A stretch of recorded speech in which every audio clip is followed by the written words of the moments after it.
未来の街を見てみんなも思ったよね。なんとかしなきゃって。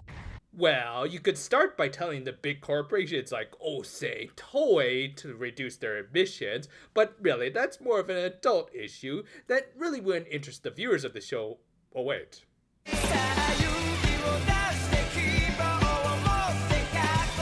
The penultimate episode for the series continued from the last, with Belle being in the middle of her big preachy speech about how the people of this town would end up abandoning and destroying it.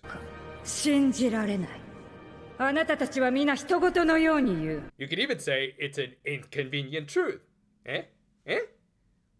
Oh, come on, I'm at least trying to make the show halfway entertaining. I mean, really, do I even need to explain how stupid and hypocritical this eco-terrorist plans are? It's exactly what I feared from the first episode, with even the Precure bringing up global warming for the umpteenth time. And as I keep saying, I know it's a real thing, and I do believe we should try to prevent it, but it takes a lot more complicated steps than telling everyone to recycle a little more. And yet this show fails to address them, likely because a lot of it would involve pointing the finger inwards to certain companies that try desperately to pander to older audiences through nostalgia baiting, which is only going to get worse by the end. Anyway, after some just okay fights that were mostly just stock animations from years prior, we heard from the knockoff Heartless themselves.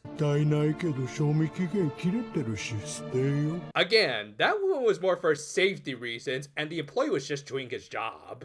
Meanwhile, we got a meme between all of the significant side characters of the show, including former villains from 2 previous seasons. Though, ultimately, all I care about is Bumpy being his usual hilarious brown-nosing self, as opposed to these guys, again just recapping how the Precure are amazing, even though I think we've heard the same dialogue from the Kiryus at least a half a dozen times by now. Also, why isn't Shiro here? Oh right, he had to point out how the Time Flowers, or really just Nozomis, were reaching their limit. Frankly, a pretty superfluous scene, as while we will see Nozomi collapse throughout this episode, I highly doubt she'll actually die based on the tone of this show. Anyway, remember how I called these guys knockoff Heartless?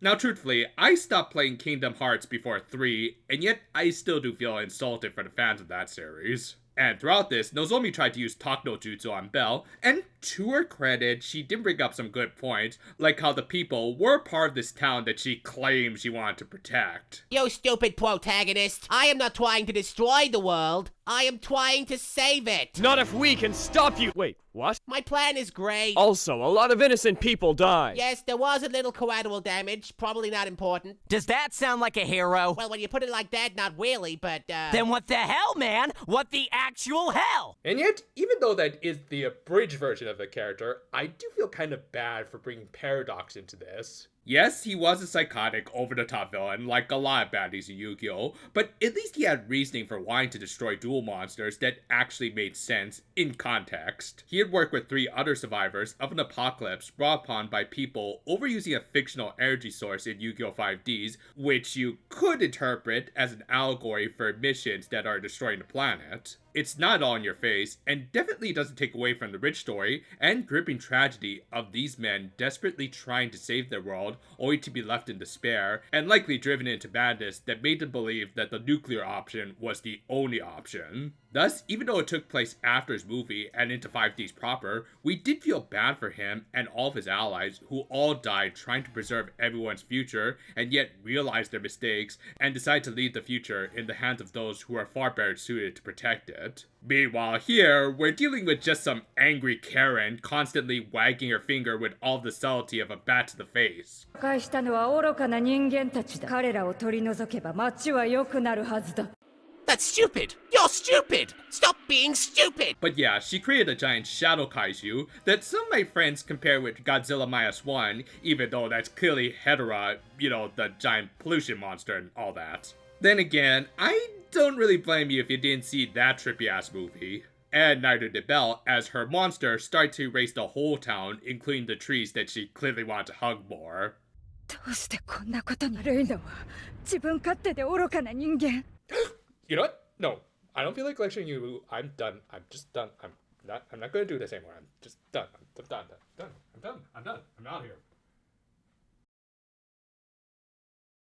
And for whatever reason, her monster started attacking her, so Nozomi had to save her, and again, give her a decent enough speech, even though again, this idiot really doesn't deserve it at this point. And unfortunately, I think she ended up using up all of her good talking points, as even the other characters pointed out that she had pretty much reverted to just her old talking points from when they were kids. Which, by the way, anyone else notice how the preview images for the show made it pretty much indistinguishable from its prequel series? You know, the one that was designed for kids, and yet actually feels more mature at this point. Not helping matters was everyone just giving some really cheesy ass monologues, recapping the people they were trying to help throughout the series with the same rhetoric as just about any other Precure finale. Like again, I would be fine if they brought this sort of stuff in, say, Hirogaru Sky, but at the same time, I was under the impression that this was going to be tackling more mature stuff, and granted, they did kind of reflect on these issues with characters like Kurumi and Rin, but let's also not forget that they're saying this while having age regress back to their younger forms as superheroines with extra human abilities. You realize how messed up that sounds, right?